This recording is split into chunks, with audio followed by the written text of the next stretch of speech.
প্রেমিক কান্না করে প্রেমিকাকে পাওয়ার জন্য, প্রেমিকা কান্না করে প্রেমিককে পাওয়ার জন্য, ফাঁসির মঞ্চে পর্যন্ত যায়। একই ফ্যামিলির মধ্যে দুটো ভাই, ছোট ভাই বড় ভাইয়ের আগে বিবাহ করে ফেলেছে, বড় ভাই বিবাহ করে না। ছোট ভাইয়ের ঘরে সন্তানও আছে। একদিন বড় ভাইকে ডাক দিয়া বলে, ও ভাইজান তুমি বিবাহ করো না কেন? বলে বিবাহ করার মতো পাত্রী পাই না, মেয়ে পাই না। মনে মনে ভাবলো ছোট ভাই একটু আপ টু ডেট আধুনিক, বড় ভাই একটু আমলওয়ালা, নামাজ কালাম পরে দাড়িওয়ালা। ছোট ভাই বিবাহ করেছে, সন্তান হলো। বড় ভাই যখন বলল মেয়ে পাই না, বিয়া করব কি? ছোট ভাই মনে মনে ভাবলো হয়তো দামি কোনো শিক্ষিতা মেয়ে চায়, ডানা কাটা বড়ি খুঁজে টুইজে একটা পেয়ে গেছে। বড় ভাই এর কাছে আওয়াজ দিল, ভাই সম্ভ্রান্ত পরিবারের একটা শিক্ষিতা মেয়ে পেয়েছি, ডানা কাটা বড়ি। বড় ভাই বলে, আল্লাহর কসম এমন মেয়ে আমি বিবাহ করব না। যুবকরা ভালো করে শোন, বড় ভাই বলল এমন ডানা কাটা পড়ি আমি। এবার ছোট ভাই কয়, তাহলে তুমি কেমন মেয়ে চাও? এবার খেয়াল করেন, বড় ভাই ডাক দিয়ে কয়, ছোট ভাই এমন একটা মেয়ে আমি চাই আমার সঙ্গিনী বানাবার জন্য, আমার ধর্মিনী বানাবার জন্য, আমার আপন স্ত্রী বানাবো। এমন একটা মেয়ে চাই যেই মেয়েটা আমার ডান হাতটা ধরে আমাকে জান্নাতের পথে আগায় দিবে। ছোট ভাইকা, তোর কপালে বিয়া নাই, কারণ এমন মেয়েও ভাবি না। বড় ভাই ডাক দিয়া কয়, শোন ছোট ভাই শোনো, আল্লাহ যদি কবুল করে সময় বেশি লাগবে না। আল্লাহ যদি কবুল করে নেন সময় বেশি প্রয়োজন হবে না। এ কথা বলার পরে আল্লাহর বান্দা বসে নাই, 5 ওয়াক্ত নামাজ আদায় করে আর দোয়া করে, হে মালিক তুমি আমাকে একটা নেককারিনী বিবি দাও, চাই গরিব হোক, নদীর জল ঘোলাও ভালো, জাতের মাইয়া কালো ভালো, কি ঘোলা পানিও ভালো যদি সেটা নদীর পানি হয়, কালো মেয়েও ভালো যদি চরিত্রবান হয়। আল্লাহর বান্দা মোনাজাতে নামাজে দোয়া করে, হে আল্লাহ দয়া করে তুমি নেককারিনী একটা বিবি দাও, কারণ কিয়ামতের ময়দানে স্বামী হইয়া আল্লাহর আদালতে দাঁড়াইতে হবে, স্ত্রীর বেলায় হিসাব দিতে হবে। আলা কুল্লুকুম রাঈন কুল্লুকুম মাসউলুন আন রাঈয়াতিহি। নবীজি বলেন, সাবধান হে উম্মত, তোমরা প্রত্যেকেই দায়িত্বশীল, আল্লাহর আদালতে দায়িত্বের কারণে দাঁড়ায় জবাব দিতে হবে। প্রত্যেক স্বামী স্ত্রীর দায়িত্বশীল, প্রত্যেক মা বাবা সন্তানের জন্য দায়িত্বশীল। সন্তানটাকে যদি আল্লাহর নবীর তরিকা মতো চালাইতে না পারেন, কিয়ামতের ময়দানে সন্তানের কারণে বহু মা বাবা জাহান্নামে যেতে হবে।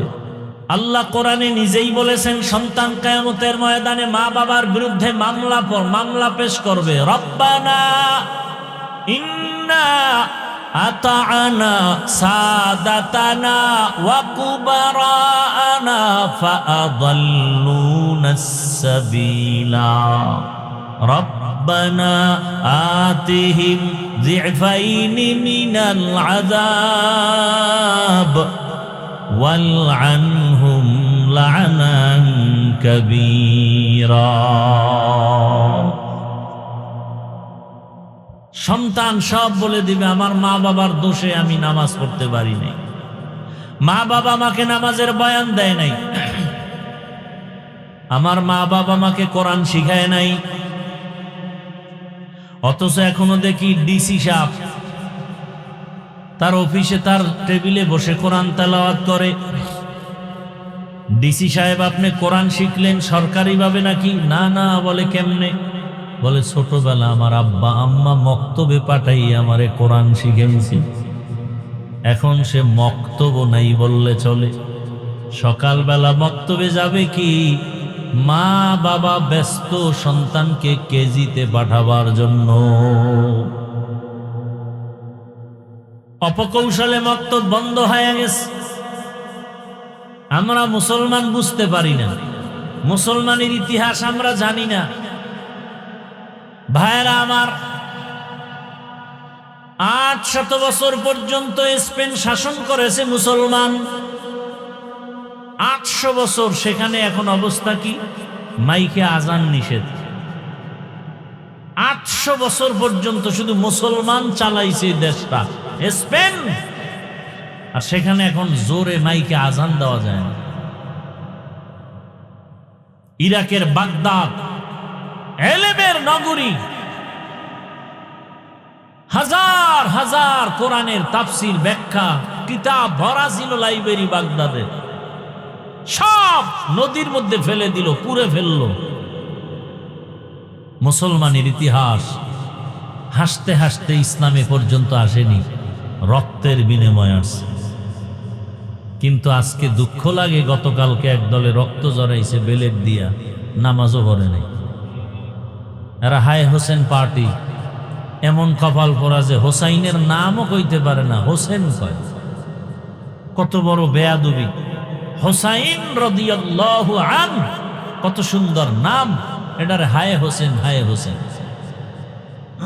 নামাজও পড়েন। অথচ হোসাইন রাদিয়াল্লাহু তাআলা আনহু কারবালার প্রান্তরে একক তো নামাজ কাজা করেন নাই। পক্ষান্তরে নামাজের প্রতি অবহেলিত ছিল ইয়াজিদ, গান বাজনায় মত্ত ছিল ইয়াজিদ। আর হোসাইন ছিলেন গান বাজনার বিরুদ্ধে আন্দোলন করেনেওয়ালা। আজকে যারা হোসাইনের ভক্ত দাবি করে, মূলত ওদিকে নামাজ পড়ে না, চরিত্র ইয়াজিদের দাবি করে হোসাইনের ভক্ত। মিথ্যাবাদী, ধোঁকাবাজ। ইয়াজিদের চরিত্র নামাজ না পড়া, ক্ষমতায় অধিষ্ঠিত হওয়ার পরে ইয়াজিদের অবস্থা নামাজ নাই, গান বাজনায় লিপ্ত, মদের আড্ডায় লিপ্ত,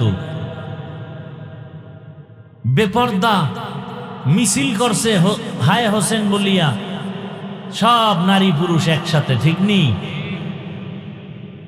অথচ হোসাইন রাদিয়াল্লাহু তাআলা আনহু কতটা পর্দাশীল ছিলেন,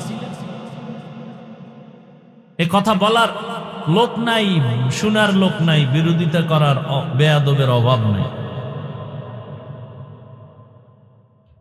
ভাইরা আমার, আদ-দুআউ হুয়াল ইবাদাহ। মানুষ নিজের প্রচেষ্টায় যা করতে না পারে, দোয়ার মাধ্যমে আর থেকে বেশিও হয়ে যায়। দোয়া বড় দামি এক সম্পদ। ওই আল্লাহর বান্দা দোয়া করেছেন, ও দয়ার মালিক, তুমি আমাকে একটা ভালো গরিবের সন্তান হলো নেককারিনী দেও, যেই বিবি আমার জান্নাতের পথের একজন সহযোগী হবে। এক হাতে তালি বাজে না, স্বামী স্ত্রীর মন এক না হলে ওই বাগানে ফুল ফুটে না। স্বামী চায় ছেলেটাকে মাদ্রাসায় পড়াবে, স্ত্রী যদি না চায় হবে? সংসারে ঝামেলা বেড়ে যাবে। এক মনের হতে হয়। এজন্য ওই যুবক ছোট ভাই বিবাহ করার পরেও সে বিবাহ করে না, চায় একটা নেককারিনী স্ত্রী, চরিত্রবান, গরিব হোক। যদি নামাজি স্ত্রী হয়, আদর্শবান হয়, এরা ঘরে থাকবে আর রিজিকে বরকত বেড়ে যাবে। আল্লাহর বান্দা দোয়া করে আর কান্না করে। ছোট ভাই যখন ওই কথা বলল, তোর কপালে বিয়া নাই, অন্তরে আরো চোট লাগলো, কান্না আরো বেড়ে গেল। তাহাজ্জুদ পরে দোয়া করে, হে মালিক, অতিও গভীর হয় রজনী যখন, নীরবে প্রভুর নাম জপিও তখন। প্রভুর করুণা যদি পাইবারে চাও, গভীর রাতে উঠে প্রভুর গুণগান গাও। গভীর রাতে আল্লাহর সাথে কথা বলো রে মুমিন। ফজরে, জোহরে, আসরে, মাগরিবে, এশায় আমার আল্লাহ বান্দার কাছে প্রথম আসমানে আসেন না, প্রতি রাতের শেষ ভাগে আল্লাহ প্রথম আসমানে হাজির। তোমার কি প্রয়োজন তুমি চাও। আল্লাহর বান্দা কান্না করেন, হে মালিক, দয়া করে তুমি আমাকে একটা নেককারিনী স্ত্রীর ব্যবস্থা করে দাও। হঠাৎ করে ওই আল্লাহর বান্দার কানে একদিন আওয়াজ আসলো, পাশের এলাকায় একজন আল্লাহওয়ালা আসছেন মসজিদে, মানুষ তার কাছে দোয়া নিতে যায়। সাধারণ মানুষের তুলনায় আল্লাহওয়ালাদের দোয়া কবুল হওয়ার কারণ তাদের জবান সাধারণ মানুষের জবান থেকে পাক। কি সাধারণ মানুষেরা মিথ্যা বলি, আল্লাহওয়ালারা সহসায় মিথ্যা বলেন না। আমরা সাধারণ মানুষ গালি দেই, আল্লাহওয়ালারা ইচ্ছা করে গালি দেন না। আর যারা গালি দেয় তারা আল্লাহওয়ালা হতে পারে না। গালি দেওয়া হারাম, মিথ্যা বলা হারাম। বড় ভাই খবর পেল এলাকায় একজন আল্লাহওয়ালার সে ভিন্ন এলাকায় মানুষ ওখানে গিয়া নামাজ আদায় করে আর দোয়া নেয়। ওই যুবক একদিন ফজরের নামাজ আদায়ের জন্য ওখানে চলে গেলেন, গিয়া ওই আল্লাহওয়ালার পেছনে নামাজ আদায় করলেন। নামাজ আদায় করার পরে খুশুসি ভাবে বসলেন, হযরত আমার জন্য একটু দোয়া করবেন। হুজুর পরিচয় নিল, কোন এলাকায় বাড়ি, বলে পাশের এলাকা। বিবাহ করেছেন কিনা, বলে না। বয়স কত, বলে এত করেন না কেন, বলে আমি যেই মেয়ে চাই পাই না। কি চাও? এমন একজন মেয়ে আমি চাই যেই মেয়েটা আমার স্ত্রী হইয়া আমাকে জান্নাতের পথে আগায় দিবে। স্ত্রীর সহযোগিতা আমি জান্নাতের পথে আগায় যাব। আল্লাহর ওলি বলে দোয়া করি, আল্লাহ ব্যবস্থা করে দেন।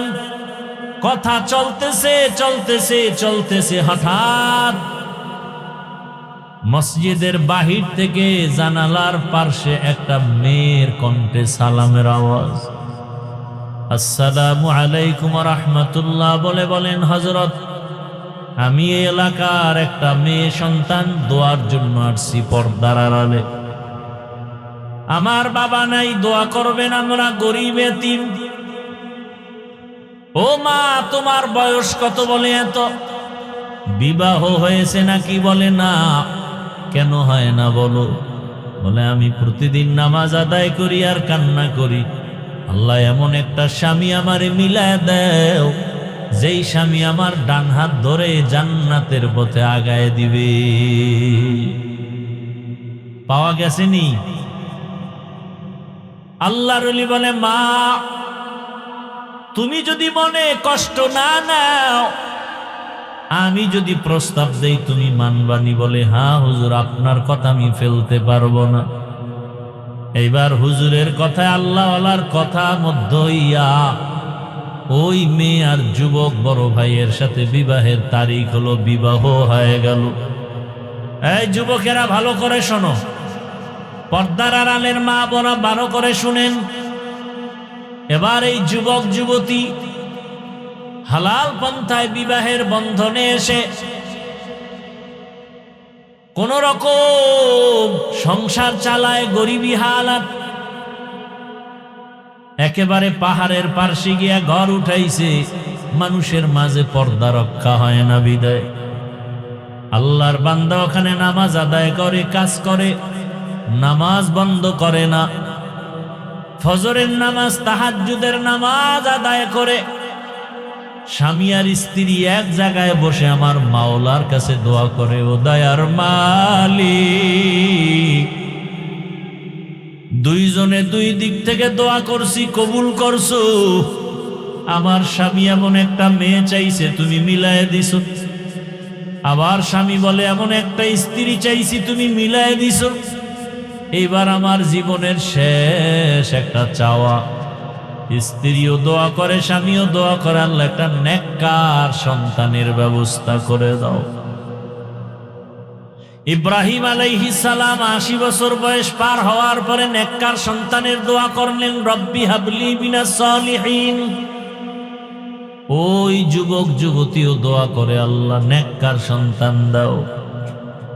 আল্লাহর কাছে চাইতে হয়, চাইলে আমার মাওলা বড় খুশি হয়ে যায়। দুনিয়াওয়ালারা চাইলে বেজার হয়, আল্লাহ চাইলে কি হয়? আল্লাহ কয় আমার কাছে চাও। দুনিয়াওয়ালারা বেজার হয় কেন? বলে ওরা অভাবী, আর আমি আল্লাহর কোনো অভাব নাই। ইয়া আইয়ুহান নাস আনতুমুল ফুকারাউ ইলাল্লাহ ওয়াল্লাহু হুয়াল গানিয়্যুল হামিদ।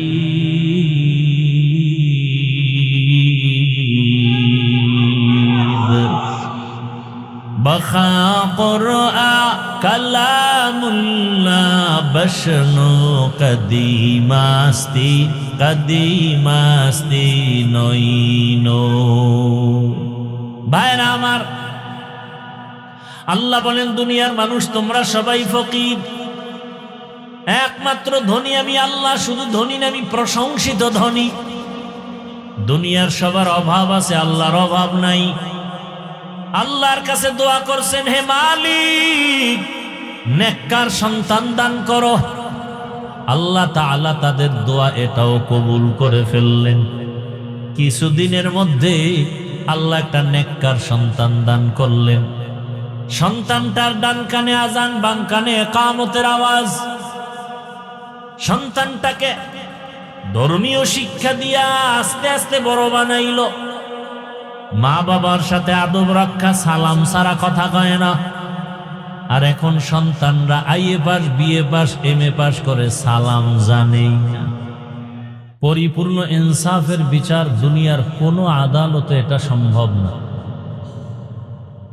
উদাহরণত এভাবে বলা যায়, একজন ব্যক্তি অন্য এক ব্যক্তিকে হত্যা করে ফেলেছে। একজন ব্যক্তি কয়জনকে হত্যা করেছে? আদালত তাকে রায় দিল তার ফাঁসি। হত্যার বদলে হত্যা। তো একজনের হত্যার বদলে একজন কি হয়ে গেল? হত্যা হয়ে গেল। তো একজনের বদলে একজনের বিচার হলো। আর একজন ব্যক্তি 5 জনকে হত্যা করেছে। 5 জনকে যে হত্যা করলো এক ব্যক্তি, তাকে যদি আদালতে উঠানো হয় তার ফাঁসি হবে কয়বার? একবার হলে তো একজনের বদল হলো, আরো 4 জনেরটা বাকি। দুনিয়ার কোন আদালতে 4 জনের বিচার করতে পারবে না। এজন্য আর একটা আদালত দরকার। এই আদালতের নাম কিয়ামতের আদালত। কিসের আদালত? কিয়ামতের আদালত। কিয়ামতের আদালত, সে আদালতে বিচারক থাকবেন একজন, তিনি কে? আল্লাহ। আল্লাহর আদালতটা বড় ভয়ঙ্কর হবে। মানুষগুলো সব উলঙ্গ দাঁড়ানো, নারী পুরুষ সব। সূর্য মাথার উপরে, গরমে মাটির জমিন পড়ে হয়ে যাবে তামা। একদিকে জাহান্নামের চিৎকার, কঠিন এক হালত। ওই সময় মানুষ চূড়ান্ত আতঙ্কের মধ্যে সময় কাটাবে। আম্মাজান আয়েশা রাদিয়াল্লাহু আনহা বলেন, নবীজি বলেছেন, কিয়ামতের দিন 3টা সময় হবে এতটা ভয়ঙ্কর যে মানুষগুলো নিজের আপন যারা তাদেরকেও ভুলে যাবে। মা সন্তানের পরিচয় দিবে না, সন্তান মা বাবার পরিচয় দিবে না। কঠিন থেকে কঠিন এক হালাত। একটা সময় হবে আমল নামা হাতে দেওয়ার সময়। বেকারার হয়ে যাবে হাসরের মাঠের মানুষগুলো। আমল নামা হাতে দেওয়ার সময় এক কঠিন সময়। মিজানের পাল্লা ওজনের সময় হবে আর এক কঠিন সময়। মানুষ বেকারার হয়ে যাবে।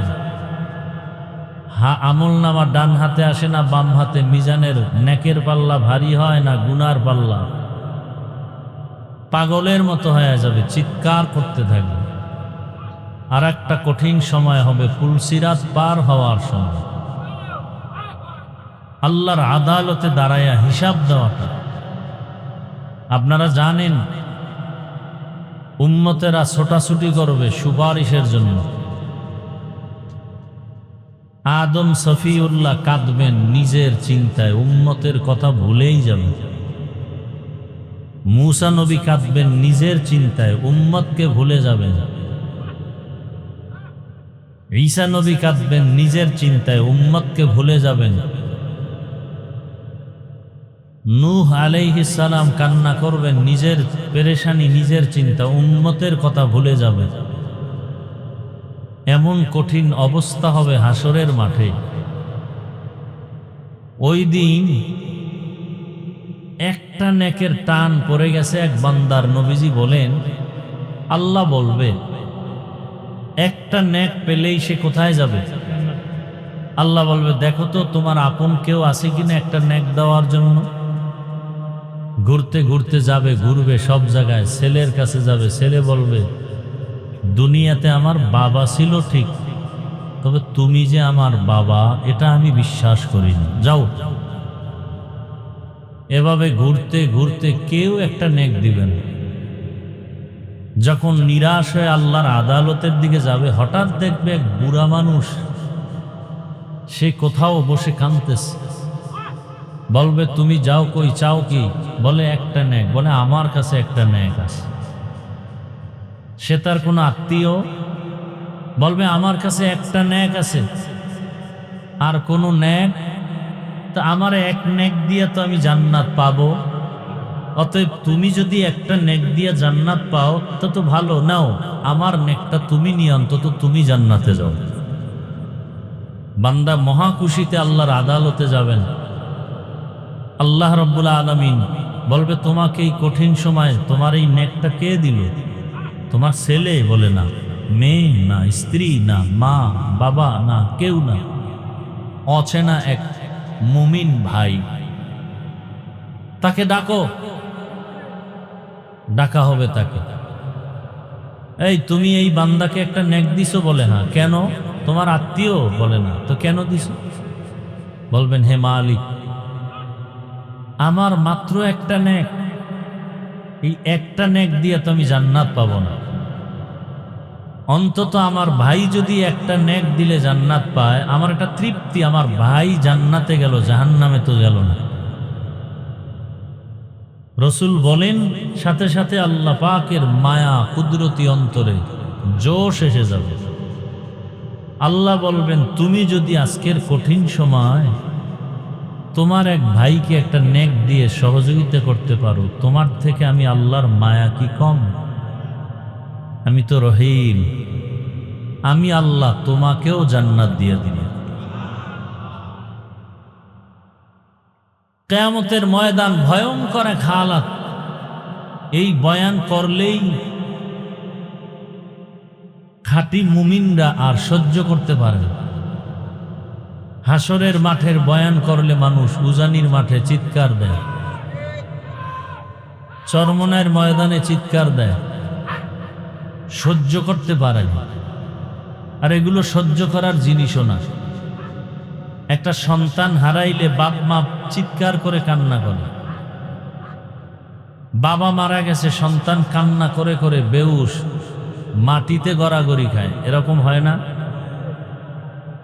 এটা কিসের কারণে আপনারা বলতে পারবেন? একটা সন্তান, বাবা মরে গেছে, কান্না করে করে মাটির মধ্যে গড়াগড়ি খায়, ধুলাবালু গায়ে লাগায়, ময়লা লাগায়। ওই লোকটার কোনো লজ্জা শরম নাই। বিষয়টা কি এমন? এমন করে কেন বলতে পারবেন? কিসের কারণে? ভালোবাসা, মোহাব্বত। কথা ঠিক? এটা বুঝছেন না? এজন্য ওই লোকটার কেউ গালিও। লোকটা বাবার এত ভক্ত, এত মোহাব্বতের, মোহাব্বত তার অন্তরে এত গালেব, সহ্য করতে পারে না, মাটির মধ্যে লাফায়, চিৎকার দেয়, কাদা গায়ে লাগায়। ঠিক আল্লাহ পাকের মোহাব্বত যার অন্তরে গালেব, ঈমান যার উপরে গালেব, আল্লাহর মায়া মোহাব্বতের ধ্যান, চেতনা, বিরহের একটা বেদনা যখন শুরু হয়, তখন আল্লাহর আশেক বান্দাও গড়াগড়ি খায়, কান্নাকাটি করে, চিৎকার দেয়। তখন আর লজ্জা শরমের কিছু থাকে না। তখন এটা ইশক আর মোহাব্বতের খেলা চলে। এটা আমরা বুঝি না, দুনিয়া বুঝি, আখেরাত বুঝি না। বাবার মহাব্বতে। আচ্ছা আরো কাছে আসেন, বাবা তো এটা রক্তের একটা টান। একটা যুবক একটা যুবতীকে ভালোবাসে, এতটুকুই, রক্তের কোনো আত্মীয় না। এই ভালোবাসাকে কেন্দ্র করে যুবক যুবতী খানা দানা ছেড়ে দেয় কি দেয় না, মা বাবাকে ছেড়ে দেয় কি দেয় না, শেষ পর্যন্ত মরণকে বেছে নেয়, এক রশিদে ফাঁসি দেয়। বলেন মাঝখানে কাজ করে কি? ও দুইজনার মাঝখানে কি কাজ করে? ভালোবাসা, মোহাব্বত। এটা বুঝেন, আল্লাহটা বুঝেন না কেন? আল্লাহর প্রতি ভালোবাসা আছে না নেই? এই যে আপনারা এখানে আসছেন ভালোবাসার কারণে, আল্লাহকে ভালোবাসেন, দেখেন নাই, দেখলে কি করতেন? এরকম একটা মজলিস আল্লাহ পাকের নূরের তৈরি আরশে আজিমেও আল্লাহ ফেরেশতাদেরকে নিয়া মিলাইয়া রাখছেন। এখন আমরা প্রশংসা করি আল্লাহ, আল্লাহ প্রশংসা করে আমাদের। আল্লাহ বলেন ফেরেশতারা বিসন্দের এলাকার মধ্যে ওই মাঠে মানুষগুলো জমা হয়েছে কেন? বলে আল্লাহ এরা তোমাকে চায় আর তোমার জান্নাত চায়, আর কি তোমার জাহান্নাম থেকে মুক্তি চায়। আল্লাহ বলেন ও ফেরেশতারা, এই মানুষগুলো আমি আল্লাহকে দেখছেনি? কয় না। যদি দেখতো, ফেরেশতারা বলে আল্লাহ পাগল হায়াত জীবন যৌবন সব রাস্তায় ছেড়ে দিত। আমার জান্নাত দেখছিনি বলে না, যদি দেখতো তাহলে আজীবন জান্নাত পাওয়ার জন্য শুধু দৌড়াইতে থাকতো। আমার আযাবের জাহান্নাম দেখছেনি বলে না, দেখে নাই। যদি দেখতো জীবনভর সংসার বাদ দিয়া জাহান্নাম থেকে পালাবার জন্য দূরে থাকতো। আল্লাহ বলেন ফেরেশতারা সাক্ষী থাক, যেই মানুষগুলো সংসার ছাড়িয়া আরামের ঘুম ছাড়িয়া আমি আল্লাহকে না দেখে, আমার জান্নাত না দেখে, জাহান্নাম না দেখিয়া আমার মোহাব্বতে এখানে আসিয়া বসছে, সাক্ষী থাক আমি আল্লাহ এদের সব গুনাহগুলো মাফ করে দিলাম। ফেরেশতারা কয়েক দলে ওয়াজে আসে নাই, তামসা দেখতে আসে, তামাশা। এরা ওয়াজে আসে নাই। আল্লাহ বলেন আমি এদেরকেও মাফ করে দিলাম। আতিনা ফি দারে দুনিয়া না হাসান, আতিনা ফি দারে উকবা না হাসান, ইয়া গিয়াসাল মুস্তাগীসিন ইহদিনা লিফতিখারা বিল উলুমি वल गिना, हर गोरी देने को तू तैयार है, जो न मांगे उससे तू बेजार है। ধ্যান করেন, ধ্যান। আল্লাহর মায়া মোহাব্বতের ধ্যান নাই। দেখেন এখানে আমরা যারা আছি সবাই মুসলমান না, মুমিন না? আপনাদের আল্লাহ একজন আর আমার আল্লাহ আর একজন। বুঝা শুনে বললেন, তাল মিলাইয়েন না। আপনাদের আল্লাহ আমার আল্লাহ দুই না এক? সবাই একমত? বুঝেন কিন্তু আপনাদের নবী আমার নবী কি? জবান খুলে বলেন সবাই। আপনাদের কোরআন আমার কোরআন, আপনাদের হাদিস আমার হাদিস, আপনাদের কাবা আমার কাবা, আপনাদের কালেমা আমার কালেমা, আপনাদের ধর্ম আমার ধর্ম। দুনিয়াতে আপনি আমি আসি সিস্টেম। বিদায়বেলা কাফনের সংখ্যাও এক, কালার হবে আলাদা। কি মরণকালে কাফনের কালার আলাদা? আমাকে হুজুরদের কালার হবে একরকম আর আপনাদের কালার আর এক রকম। তো কালার লইয়াও তো কিলাকিলি চলে, চলেনি? কে কালো, কে সবুজ, কে সাদা। টুপি যারা পরছে সবুজ কালো সাদা হলেই তো হলো। যারা টুপি পরেই না এগো নিয়ে এখনো চিন্তা নেই। যারা টুপি পরছে এগো পিছে লাগছে। কেন সাদা পরলা কেন? মরণকালে কাফনের কালার কি? এক না দুই? কি কালার? সেখানে সবুজ পরো, কালো পরো, চলবে? আচ্ছা, জানাজার সিস্টেম না এই এলাকারটা একটু আলাদা? কবরের সাইজ, আপনাদের এলাকার কবর এক হাত বড়, কি পিছনে কথা বলেন না কেন? কবরের সাইজ সবার এক। কবরে রাখার পরে প্রশ্ন হবে কয়টা? তাও বুঝি আলাদা, তাও এক। এখান থেকে বুঝার কিছু আছে? আল্লাহ এক, নবী এক, কোরআন এক, কাবা এক, ধর্ম এক, কালেমা এক, আসছি এক, বিদায় বেলা যাওয়ার জানাজার নিয়ম, কাফনের কালার সব এক, কবর এক, প্রশ্ন। তাহলে আপনার আমার পোশাক কেন দুই? আশেকে রসুল ভণ্ডরা, পোশাক কেন তোমারটা একরকম আমারটা একরকম? হয়তো সবাই প্যান্ট শার্ট টাই পরি, যদি ওইটাই মদিনার পোশাক হয় তো এক পোশাক পরি। আল্লাহ এক, নবী এক, পোশাকও তো এক হওয়া উচিত। কেউ শার্ট প্যান্ট টাই, কেউ আমরা এরকম জামা পরবো কেন? আর যদি বলেন না এই পোশাকটাই মদিনার, তাহলে এটাই পরেন। হ্যাঁ, চালাক যারা তারা বলবে চাকুরি প্যান্ট শার্টটাই কেন? কি জবাব দেন? কিসের কারণে পরে? চাকুরি। আমি প্রথম কথা বলবো, যেই চাকরি করতে গিয়া রসুলের পোশাক করা যায় না, সে চাকরি করো কেন রে ভণ্ড? রিজিকের মালিককে কয়দিনের জন্য? হ্যাঁ বলেন না কেন? সত্য কথা বলতে অসুবিধা কি? আল্লাহ রিজিকের মালিক। কতক্ষণ? কতটুকু পরিমাণ? অর্ধেক? পরিপূর্ণ? সবাই বিশ্বাস করেন? আচ্ছা, গর্তের পিপিলিকার ক্ষুধা আসেনি, খানা কে দেন? গর্তের অন্যান্য প্রাণীর ক্ষুধা আছে, খানা কে দেন? না আপনারাও মাঝে মাঝে দেন?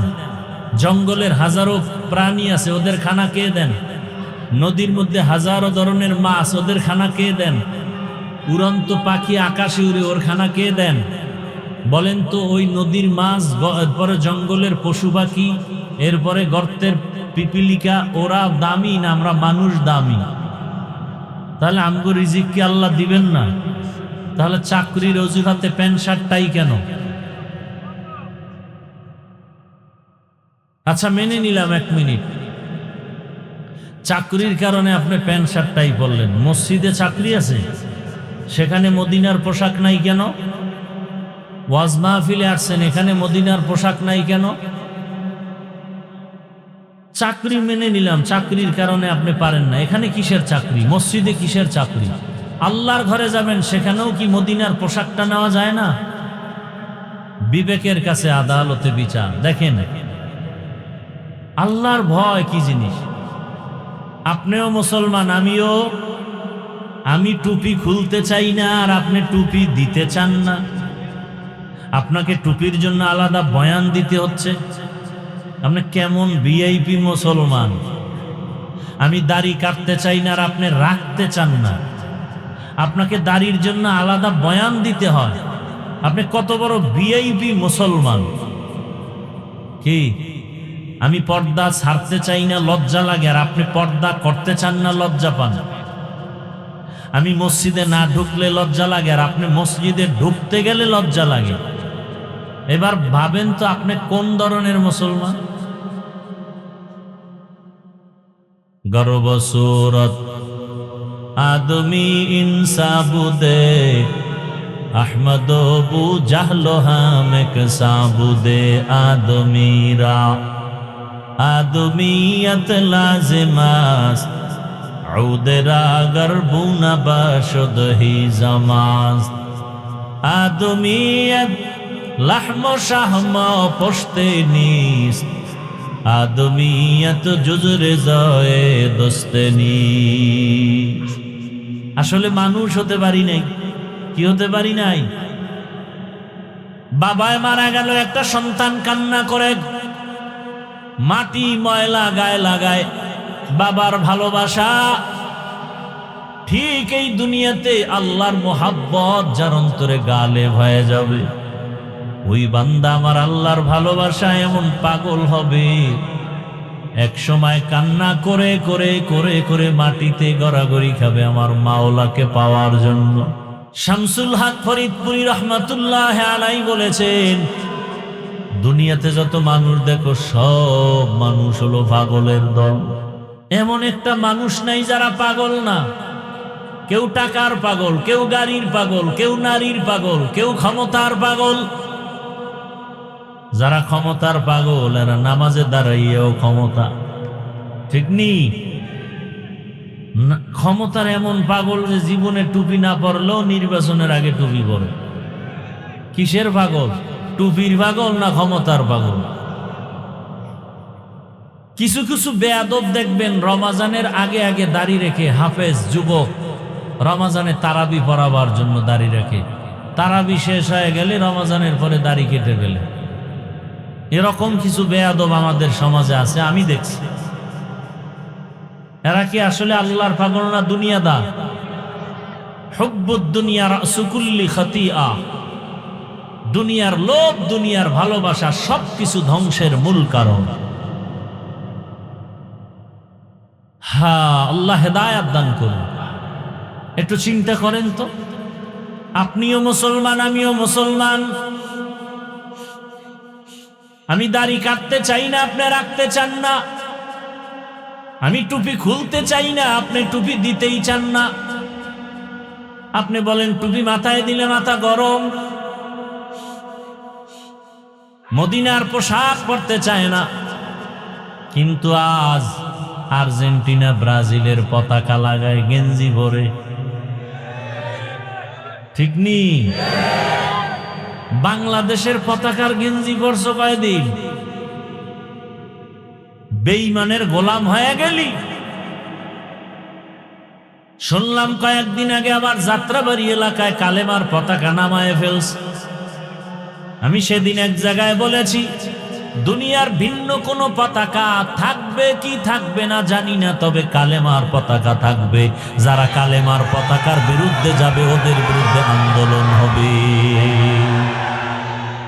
তুকু যাও সুন্নতে আহমদ কু যা, তুকু যাও সুন্নতে আহমদ কু যা, বা মুহাম্মদ কাইবুয়াদ নিসবত তোরা, মান আহাব্বা সুন্নতি কৌলে রসুল, মজদায়ে কানা মাই হাম কুন কবুল। কালেমার পতাকা সারা বিশ্বময় উড়বে। এদেশ মুসলমানের দেশ, এদেশ উজানির কারি ইব্রাহিম রহমাতুল্লাহ আলাইহির দেশ। কোন পতাকা থাকবা না থাক জানি না, কালেমার পতাকা থাকবে। এই পতাকার বিরুদ্ধে যারা যাবে ওদের বিরুদ্ধে হবে আমাদের ময়দানে জিহাদ। জিহাদ কখনো বন্ধ? জিহাদ কেন? সমস্ত পৃথিবীর সব সন্ত্রাসীদের সন্ত্রাসী কর্মকাণ্ড বন্ধ করার একমাত্র মেডিসিনের নাম জিহাদ। وَأَمَّا مَنْ خَافَ مَقَامَ رَبِّهِ وَنَهَى النَّفْسَ عَنِ الْهَوَى فَإِنَّ الْجَنَّةَ هِيَ الْمَأْوَى।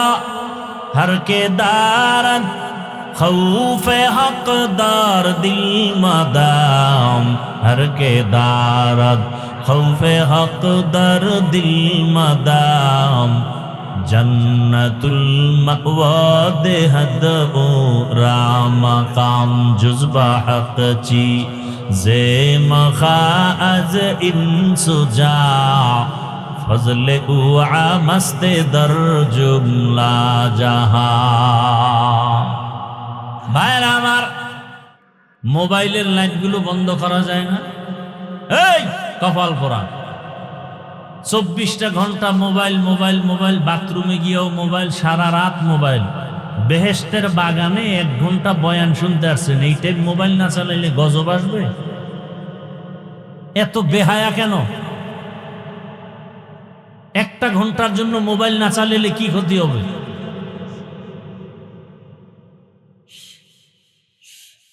আল্লাহ হেদায়েত দান করুন। আল্লাহর আদালতে দাঁড়াইয়া হিসাব দেওয়ার ভয় দুনিয়াতে যারা অন্তরে জমা করে গুনাহ থেকে নিজেকে বাঁচায় রাখবে, আল্লাহ তাআলা ওয়াদা করেন ফাইনাল জান্নাতা হিয়াল মাওয়া, আমি আল্লাহ তাকে জান্নাতের মেহমান বানায় দিব। আল্লাহর প্রতি ভয়, এই ভয়ের নাম তাকওয়া, এই ভয়ের নাম খাউফ, এই ভয়ের নাম খাশিয়া। একটা সন্তান মা বাবার সামনে অন্যায় করে না কেন? বলে শাস্তির ভয়। একটা ছাত্র শিক্ষকের সামনে অন্যায় করে না কেন? বলে শাস্তির ভয়। দুনিয়াতে ঠিক মানুষ যদি আমার আল্লাহকে ভয় করে, ওই বান্দাও আল্লাহর আযাবের ভয়ে কখনো গলায় ছুরি লাগালেও দাড়ির মধ্যে অস্ত্র লাগাবে না। ভাইরা আমার, আল্লাহর ভয় অন্তরে জমা করার জন্য নিজে নিজে সম্ভব না। এই তাকওয়া অর্জন করার বাজার আছে, গোডাউন আছে। লিকুল্লি শাইইন মা'দিনুন, মা'দিনুত তাকওয়া কুলুবুল আরিফিন। ভালো ভালো জিনিস রাখার গোডাউন আছে, তাকওয়ার গোডাউন হলো আল্লাহর ওলি যারা, তাদের কলব। আউলিয়ারা কারে উকবা ইখতিয়ার, আউলিয়ারা কারে উকবা ইখতিয়ার, জাহেলারা কারে দুনিয়া ইখতিয়ার। আল্লাহর রাসূল বলেন গুনাহ থেকে নিজেকে বাঁচাও, নিষিদ্ধ জিনিস থেকে নিজেকে বাঁচাও। বলে কেমন? চোখ দিয়া চাও, তবে যা মনে চায় তাই দেখবা হবে না। আল্লাহ সীমাবদ্ধতা দিয়ে দিছেন, যেটা হালাল সেটা দেখবা, এর বাইরে কিছু দেখা যাবে না। দেখার বেলায় তুমি তোমার চোখকে হেফাজত করো, ধরার বেলায় তুমি তোমার হাতটাকে হেফাজত করো, শ্রবণ করার ক্ষেত্রে তোমার কান দুইটাকে হেফাজত করো, হাঁটার বেলায় চলার বেলায় তোমার পাও দুইটা হেফাজত করো। আল্লাহ যেটা ধরতে বলেছেন সেটাই ধরো, যেটা ধরতে নিষেধ করেছেন এটা ধরিও না। হাত দিয়া কোরআন ধরো, মা বাবার পেছনে হাত কাজে লাগাও, চোখ দিয়া বাইতুল্লাহ দেখো সওয়াব, চোখ দিয়া মা বাবার চেহারা তাকায়া দেখো সওয়াব, চক্ষু দিয়া আহলে হক উলামা দেখো সওয়াব, আল্লাহর কুদরত দেখো সওয়াব। কান দিয়া কোরআনের আওয়াজ শুনো, আজানের আওয়াজ শুনো সওয়াব। কিন্তু একদল মানুষ কান দিয়ে কোরআনের আওয়াজ শুনে না, ওই হেডফোন কানে লাগাইয়া সারা রাত গান শুনে শুনে, গুনার কথা শুনে শুনে রাত্র কাটায় দেয়। ও যুবক বাবা, ওই ঘুমের মধ্যে আজরাইল আসতে পারেনি। আজরাইল আলাইহিস সালাম আইসা যদি দেখে তোমার কানের মধ্যে গানের তার লাগানো, মুসলমান হিসাবে জবাব দেও, আল্লাহর আদালতে কেমন করে দাঁড়াবে? অথচ তোমার মতো কত যুবক এখনো আছে জীবনে মাদ্রাসায় পড়ে নাই, জীবনে আলিফ বা তাও শিখে নাই। এমন যুবক জেনারেল লাইনে পড়েছে, বাংলা ইংরেজি পড়েছে, 5 ওয়াক্ত নামাজ পড়ে আছে না নাই? রাস্তায় গাড়ি চালায় যুবক, নামাজ ছাড়ে না। কৃষি কাজ করে, নামাজ পড়ে। নদীর মধ্যে মাছ ধরিয়াও নামাজ পড়ে। র্যাব, আর্মি, পুলিশ, বিডিআর এর চাকরি করে, নামাজ পড়ে। ওসিডিসি, এসপিআইজির চাকরি করে, নামাজ পড়ে। মেম্বার, চেয়ারম্যান, এমপি নামাজ পড়ে। ব্যবসায়ী নামাজ পড়ে, চাকরিজীবী নামাজ পড়ে। বলো তোমার কপাল কেন খারাপ? তুমি কেন পারো না? সালাম দিবে পরের কথা, সালাম বলতেই পারে না। সব পারে, আসসালামু আলাইকুম দুইটা শব্দ সুন্দর করে বলতে পারে না, কপাল বড় খারাপ। আর মোবাইল আসার পরে তো সালাম জবাই হয়ে গেছে, এখন হ্যালো চলে, সালাম চলে না। মোবাইলে কি চলে? হ্যালো, সালাম নাই। অথচ সালাম, যেই সমাজে সালাম আছে ওই সমাজে শান্তি আছে, শান্তি। যেই ঘরের মধ্যে সালাম আছে শান্তি আছে। স্ত্রী স্বামীকে সালাম দিবে, স্বামী স্ত্রীকে সালাম দিবে, সন্তান মা বাবাকে সালাম দিবে, মা বাবা সালাম দিবে সন্তানকে। ঘরের মধ্যে ঢুকতে গেলেই সালাম, আসসালামু আলাইকুম ইয়া আহলাল বাইত, ও বাড়িওয়ালা তোমাদের উপরে শান্তি বর্ষণ হোক। জিনেরা থাকলেও জবাব দিবে, ফেরেশতারাও আছে ঘরের মধ্যে, তারাও জবাব দিবে। ঘরের মধ্যে ডান পা দিয়া ঢুকবা, ঘরের মধ্যে ঢুকার সময় জোরে জোরে দুরূদ ইব্রাহিমী পড়বা। ঘরের মধ্যে ঢুকতে গিয়া আলহামদু সূরা পড়বা, কুল হু আল্লাহ পড়বা। রিজিকের বরকত কখনো যাবে না। আল্লাহ পাক নেককার সন্তান দিলেন, সন্তানটাকে আস্তে আস্তে লালন পালন করে বড় বানাইলেন। যুবক বয়সে যখন উপনীত হলো, এখন যুবকের মধ্যে আগুন জ্বলে, আগুন, ঈমানের আগুন। বাতিলের বিরুদ্ধে আন্দোলনে ফেটে পড়ে, যেখানে শুনে বাতিল সেখানে ঝাঁপায়া পড়ে। খবর পেল মিশর বেঈমান মুশরিক ইহুদিরা দখল করেছে। যুবক রেডি হয়ে গেল প্রতিবাদের জন্য, ময়দানে ঝাঁপায় পড়লো। মিশর তার হাতে নিয়ে আসলো।